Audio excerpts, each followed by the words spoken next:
Hello, j'espère que vous allez bien. On se retrouve aujourd'hui pour une nouvelle vidéo de produits terminés. Je vais vous parler de chaque produit que j'ai fini durant le mois de mai. Je vous donne mon avis final après avoir terminé tous ces petits produits et avant de les jeter à la poubelle. Et ce mois-ci, ils sont au nombre de 10.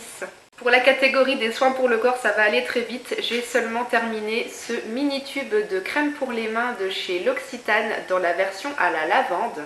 J'avais eu ça dans un calendrier de la marque et c'était le dernier petit tube comme ça de crème pour les mains que j'avais reçu dans ce calendrier. Ça fait 10 ml, c'est hyper pratique pour mettre dans le sac à main. Et comme tous les autres petits tubes de crème que j'ai vidés avant celui-ci, c'est une crème que j'ai bien aimée. Les textures des crèmes mains L'Occitane, elles sont franchement top, super agréables à masser sur les mains, ça les enveloppe, ça les hydrate bien. La seule chose qui va différer du coup c'est le parfum, donc là c'était à la lavande. Moi c'est une odeur que j'aime beaucoup. L'odeur est vraiment très fidèle à la fleur je trouve et ça sent trop bon, moi j'adore. Après c'est une odeur que j'aime aussi beaucoup utiliser le soir plutôt. Donc si je devais racheter cette crème, je pense que ça serait plutôt pour la mettre sur ma table de nuit et l'utiliser le soir avant de dormir. La lavande pour moi c'est vraiment l'odeur apaisante et relaxante par excellence et du coup j'associe plutôt ça au soir en fait pour pouvoir se détendre avant de dormir. Donc je la garde dans un coin de ma tête cette référence. Si jamais j'ai envie de me racheter une crème pour les mains sympa pour la nuit, je peux peut-être reprendre celle-ci. Du côté des cheveux, j'ai terminé un shampoing solide de la marque Lueur du Sud que j'avais reçu dans une Beautiful Box. Alors ils disent que c'est un truc 2 en 1, 0 déchet. Je crois qu'on peut aussi s'en servir comme gel douche en fait, comme savon pour le corps. Mais moi je l'ai utilisé vraiment que en tant que shampoing et c'est un shampoing solide que au départ j'ai plutôt bien aimé et puis en fait au final non, j'ai pas aimé. Alors pourquoi au début je l'ai bien aimé? Quand vous commencez le produit vous avez un gros galet, normal, et j'ai trouvé que bien humidifié ça moussait correctement sur les cheveux, c'était assez facile à utiliser, ça moussait bien, ça lavait bien. Au rinçage, ça pouvait quand même emmêler légèrement les cheveux, mais par rapport au shampoing solide précédent de la marque Secret de Provence, je crois, que j'avais testé, je trouvais que celui-ci m'asséchait un peu moins les cheveux. Même si ça ne me les rendait pas super doux en comparaison avec le shampoing solide d'avant, je trouvais qu'il était un peu mieux celui-là. Donc au départ j'ai bien aimé, mais au final plus je l'utilisais et plus je trouvais finalement que mes cheveux redevenaient secs. Donc je pense que ça les a séchés quand même un petit peu. Et à force d'utiliser le galet, forcément il s'amincit. Et à un moment, ça finit par se casser en 1000 morceaux comme ça. Et du coup ça devient inutilisable parce que on ne peut pas faire mousser des petits morceaux comme ça dans les cheveux ou même juste dans les mains. Si vous faites bien mousser dans les mains et qu'après vous mettez sur vos cheveux, moi je trouve qu'il n'y a pas assez de mousse, j'arrive pas à bien laver mes cheveux. Il fallait que je frotte vraiment le galet directement sur mes cheveux et quand ça se casse en 1000 morceaux comme ça, c'est impossible de frotter ça directement sur ses cheveux. Et du coup pour un produit qui est censé être économique et écologique, parce que du coup c'est censé être utilisé jusqu'au bout et à la fin vous n'avez plus rien, il n'y a rien à jeter, là du coup moi je vais devoir jeter tous ces petits morceaux là et du coup j'ai pas pu le terminer. Bon après vous allez me dire du coup les petits morceaux je peux peut-être plutôt les utiliser en savon pour le corps, mais franchement il n'y a aucune odeur, c'est pas sensoriel du tout et moi quand je me lave le corps j'aime bien quand même avoir une mousse sympa, une odeur agréable pour me détendre sous la douche. Donc tant pis, je vais quand même jeter ça et je ne rachèterai pas. Autre produit pour les cheveux, c'est un complément alimentaire de la marque Fleurance Nature, c'est le fortifiant masque capillaire. Donc j'avais pris 2 boîtes pour faire une cure de 2 mois, j'avais acheté ça sur Beauté Privée à moindre coût du coup pour 12,90 € la cure de 2 mois. Il faut prendre 2 comprimés par jour au cours du déjeuner avec un grand verre d'eau. Après il recommande de faire une cure de 3 mois pour optimiser les effets. Bon moi j'en ai fait 2 et les résultats n'ont vraiment pas été fous. J'ai gardé une petite plaquette pour vous montrer, vous donner une idée de la taille des gélules. Elles sont quand même assez grosses donc faut pas avoir de soucis avec ça pour avaler des grosses gélules comme ça. J'avoue que moi des fois si je prenais pas une gorgée d'eau assez suffisante, j'arrivais pas à avaler ça du premier coup. Ça contient des vitamines, minéraux, acides aminés. On nous dit que ça doit densifier la masse capillaire et fortifier les ongles. Moi au niveau des ongles, j'ai pas de soucis particuliers, ils sont assez forts, ils se cassent très rarement, ils se dédoublent pas non plus. J'ai pas vu vraiment de différence là-dessus. Et au niveau de la masse capillaire, la densifier, peut-être légèrement. Logiquement, je vais vous glisser là un petit montage photo avant-après parce que j'avais pris une photo de mon crâne au début de la cure et à la fin pour voir si effectivement ça densifiait la masse capillaire ou pas. Sur les photos, je pense pas qu'on se rend compte de quelque chose. Après, moi, quand je passe ma main dans mes cheveux comme ça au niveau des racines, j'ai l'impression quand même que j'ai quand même légèrement gagné en densité. J'ai quand même, je trouve, les cheveux qui se dégarnissent un tout petit peu au niveau des tempes, surtout ce côté-là. Et bon, je pense que ça m'a fait repousser quelques mini cheveux. Rien de fou, mais quand même quand je passe mes mains comme ça au niveau du crâne, je sens qu'il y a quand même un tout petit peu plus de masse. Donc voilà. Après au niveau de tout ce qui est fortification, tout ça, le fait de perdre moins de cheveux, là j'ai vu aucune différence. Quand je me lave les cheveux, je perds toujours une sacrée quantité de cheveux. J'aurais peut-être dû pousser encore un mois supplémentaire pour vraiment voir peut-être de réels effets, mais bon, en tout cas au bout de 2 mois, moi j'ai pas vu vraiment de résultats de dingue. Donc je pense pas que je rachèterai ce produit. Pourquoi pas peut-être tester d'autres marques de compléments alimentaires, faire une autre cure spécifique pour les cheveux. On passe aux soins pour le visage maintenant. Alors j'ai terminé un produit dont les inscriptions sur l'étiquette se sont complètement effacées, on ne voit plus rien, donc je vais vous montrer le carton que j'avais gardé heureusement. Alors c'est de la marque Biophyto Relax. Je crois que c'est italien, j'avais acheté ça sur Beauté Privée et c'est en fait un petit soin à appliquer localement sur les boutons et les imperfections. Ouais, tout est écrit en italien là sur le packaging, ça fait partie de la gamme Sebum Aloe Vera et donc c'est soin visage anti-imperfection à l'aloe vera bio et extrait de saule blanc.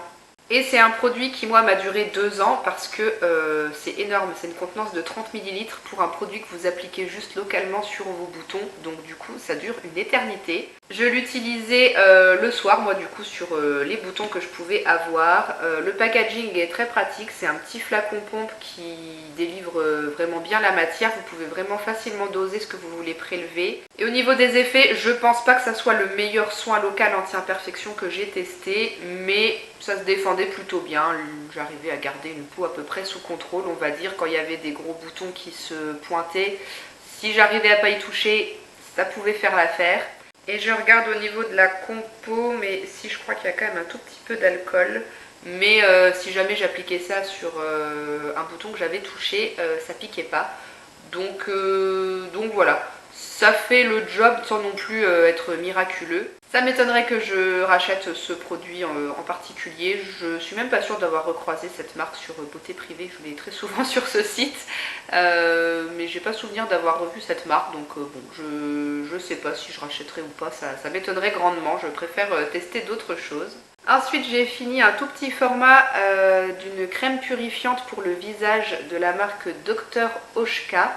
Alors ce produit-là, je le connaissais déjà, j'avais utilisé exactement le même produit dans le même format il y a quelques années. Ça s'appelle crème purifiante, mais c'est en fait un produit de nettoyage pour la peau à utiliser le soir de préférence. Ils disent que c'est un nettoyant vivifiant qui éclaircit le teint et affine le grain de peau en douceur. Ah non, on peut aussi l'utiliser le matin, pardon, matin et soir. Moi je l'ai utilisé du coup le soir en deuxième étape après le démaquillage. Mais c'est pas un produit que j'apprécie plus que ça. Alors déjà l'odeur est assez particulière. J'ai testé pas mal de produits de la marque Dr Oshka. C'est vrai que c'est des odeurs assez botaniques, d'huile essentielle. En général j'aime bien, mais ce produit là il a une odeur qui est pas forcément agréable. Je sais pas quel est l'ingrédient qui lui donne cette odeur, mais franchement c'est pas top, je saurais pas la décrire l'odeur. Et c'est un produit qui se présente sous une espèce de pâte très épaisse, un peu granuleuse, et en fait il faut chauffer cette matière dans les mains avec un peu d'eau et ensuite sur votre visage qui est bien humidifié avec de l'eau chaude, il faut alors pas frotter, ils disent, il faut l'appuyer en tapotant comme ça son visage. Sauf que c'est une gestuelle qui moi ne me plaît pas. Ils disent appliquer sur le visage avec les 2 mains pour répartir délicatement et presser doucement pour absorber les impuretés. Humidifiez à nouveau les mains, répétez ce geste à plusieurs reprises. Attention à ne pas frotter car le produit n'est pas un gommage. Mais franchement, moi, cette gestuelle d'appliquer son nettoyant visage comme ça, franchement, moi j'ai pas trop apprécié. Donc à la fin, je frottais quand même un petit peu, mais c'est vrai que ça fait avec la texture granuleuse, ça fait un peu gommage et c'est pas le but. Donc je suppose que ça nettoie quand même bien la peau, mais c'est un mode d'utilisation qui moi ne me convient pas, ne me plaît pas, donc ça je rachète pas. Ensuite j'ai fini de la marque Noxidoxy une brume, la brume Stop. Donc c'est une brume qu'on peut appliquer sur le visage, le cou et le décolleté et qui est à vaporiser avant l'exposition au tabac, à la pollution ou au soleil. C'est un truc que j'avais dans mon placard depuis des années et je savais pas trop quand l'utiliser parce que j'habite pas dans une très grande ville, je travaille dans un village à la campagne, donc l'exposition tabac, pollution, tout ça franchement moi je connais pas. Et j'en avais un peu marre de voir ce truc traîner sans savoir quand l'utiliser, donc du coup en fait je m'en suis servi comme brume à vaporiser sur mon visage le soir quand je sortais de la douche.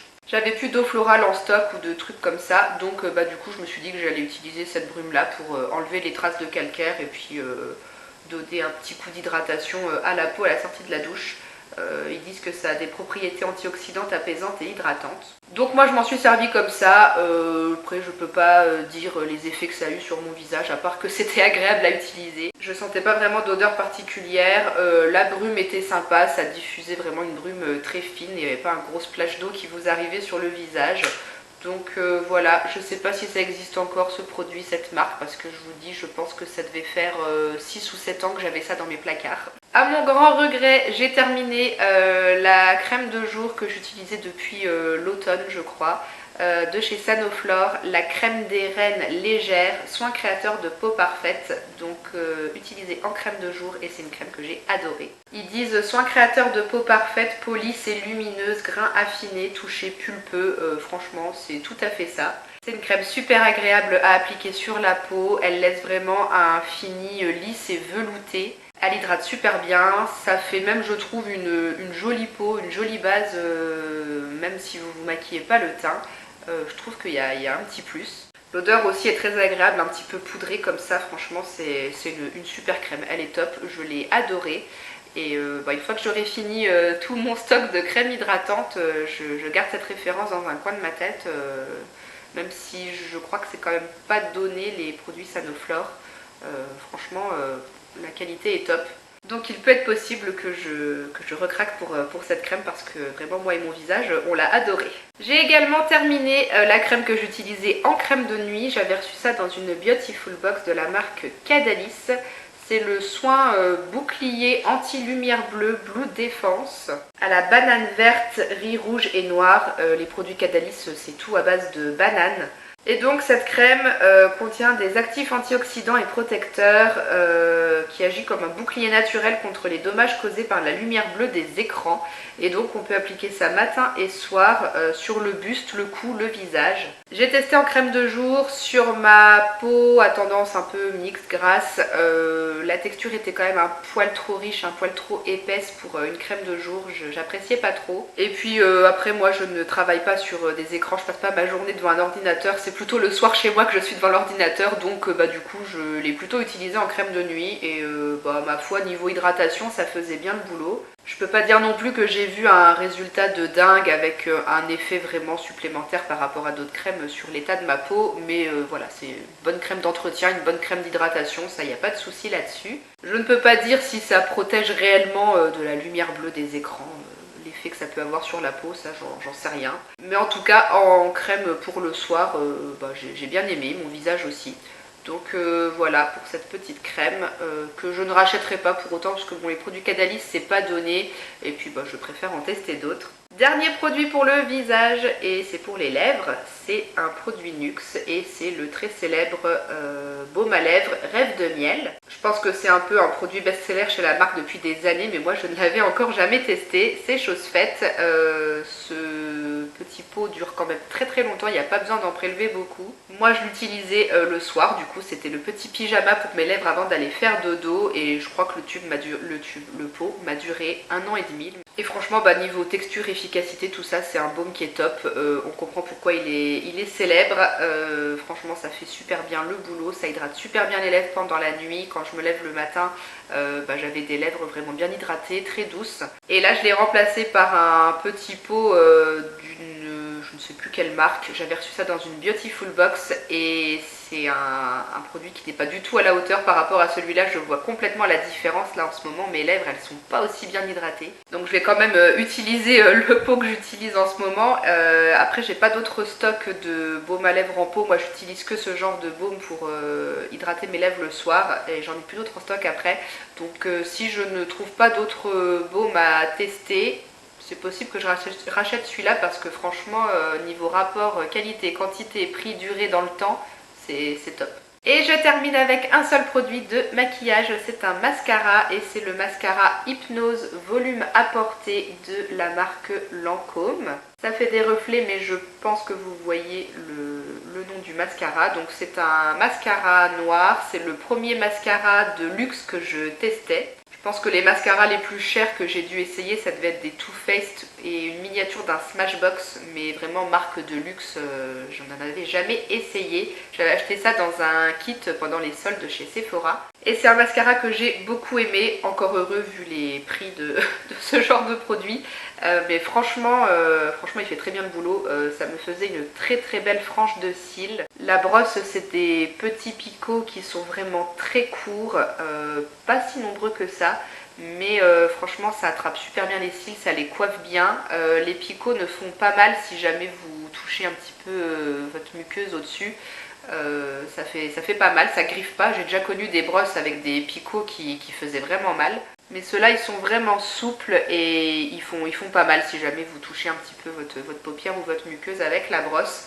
Et donc oui, je disais, ça coiffe super bien les cils, ça me faisait une belle frange de cils étoffée. Ça donnait un volume vraiment sympa, surtout sur l'extérieur des cils, moi c'est ce que j'adore. Il n'y avait vraiment aucun paquet. Niveau courbe et longueur, franchement c'était correct aussi. Bon après moi j'ai une nature de cils qui est plutôt sympa. À la base j'ai déjà des cils qui sont assez longs. Mais franchement ouais, niveau volume, courbe, longueur, c'est tout ce que je recherche en fait. Donc c'est un bon mascara, je valide, il fait bien le boulot, mais je dois quand même dire que j'arrive à obtenir des résultats similaires avec des mascaras chez L'Oréal ou Maybelline. Je pense notamment au Cils Sensationnel de Maybelline qui me fait quasiment le même rendu, en beaucoup moins cher du coup. Mais c'est vrai que c'est quand même plaisant de se dire qu'on utilise un mascara Lancôme, l'objet est très beau aussi. Donc voilà pour ce mascara, je pense pas racheter, en tout cas pas au prix fort. Si je retombe dessus en promo, dans un kit en solde chez Sephora, pourquoi pas éventuellement recraquer, mais au prix fort je rachèterai pas. Voilà pour tous mes produits terminés du mois de mai. J'espère que la vidéo vous a plu et que au niveau de ma voix ça a été parce que je suis un petit peu malade. Là j'ai le nez complètement pris, la gorge qui me pique un petit peu. Il a fait trop chaud d'un coup là en Lorraine. On est passé des bottes aux sandales en l'espace de 3 jours. J'ai mis la clim une fois dans la voiture et ça y est, ça suffit pour tomber malade. Donc j'espère que ma voix de canard ne vous aura pas trop dérangé.